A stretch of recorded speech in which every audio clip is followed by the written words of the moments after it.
Hey, good morning, guys. Welcome to Market Mondays. Well, really Tuesday because yesterday was Labor Day. So today we're going to go into that. This week is Jobs Week. And how has it been trending with the labor market? Because it has a huge impact on rates. Before I get right into it, do a quick dad joke. So did you know that Bruce Lee had a vegetarian brother?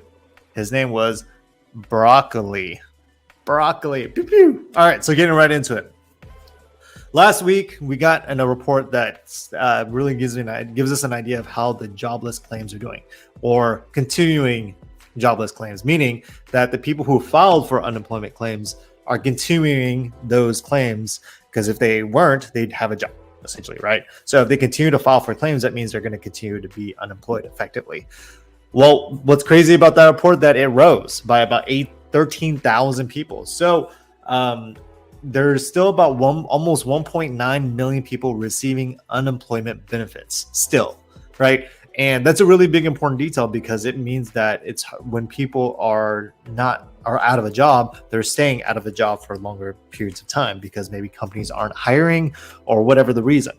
So that's kind of what's interesting about those numbers. And that did help rates a little bit. We did get a big inflation report last week. It kind of rose, but basically it trended toward the direction where the Fed likes, which is that 2% direction. So going into the September 17th and 18th meeting, it is extremely likely that they will lower the Fed funds rate. And there's a chance that the market may react in a way that is positive for mortgage rates. We have no idea. But what we do know this week is a big jobs report week. So basically the unemployment rate comes out on Friday. And that's a really big detail, because basically everything hinges on inflation reports and jobs reports in the eyes of mortgage rates. So we've seen such drastic improvements with mortgage rates since basically May.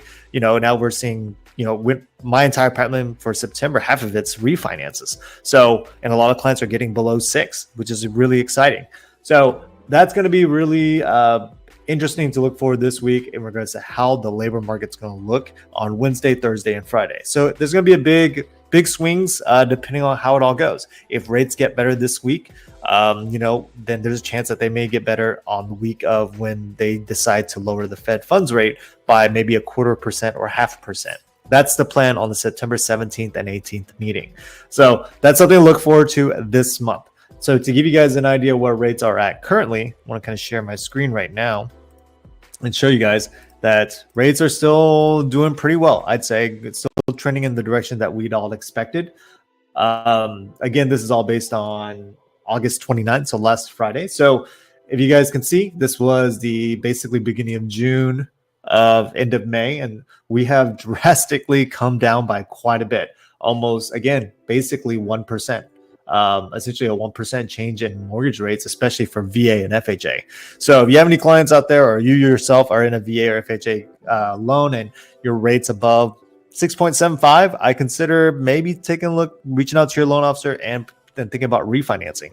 As a realtor, real estate agent, this is a great time to get in touch with your clients who have closed February of this year or earlier, or earlier.